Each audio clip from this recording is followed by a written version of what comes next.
Ngayong araw na ito mga bossing ko ay sabay na rin ang pakarwash ng bago naping Mustang mga bossing. At ito po ay palalagyan namin ng pampakintab para siya po ay makaiwas sa mga acid rain mga bossing.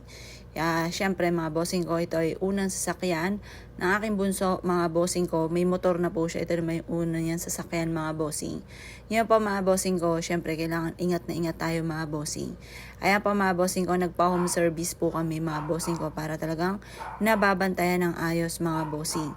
At yun nga po mga bossing ko, ay talaga namang napakakintab po niya ng ito po mga bossing ko ay natapos. Talagang sulit naman ang binayad. Parang 9,000 plus mga bossing. Kulang-kulang 10 mga bossing ko ang mga binayad po dito.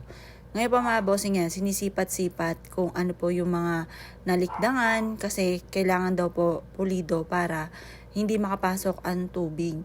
At yun nga po ay yung acid rain ang iniingatan. Sabi nga po nila, kapag daw po umulan, pag nakauwi ng bahay ay kailangan daw na punasan kaagad para hindi mababad yung acid rain. At kailangan daw po matapos ito ay painitan to ng husto para dumikit ng husto yung kanilang ginawa mga bossing. Hindi ko masyado ano yung tawag po dyan mga bossing ko dahil yung mister ko nakakaalam po. At yun nga pong anak kong bunso mga bossing.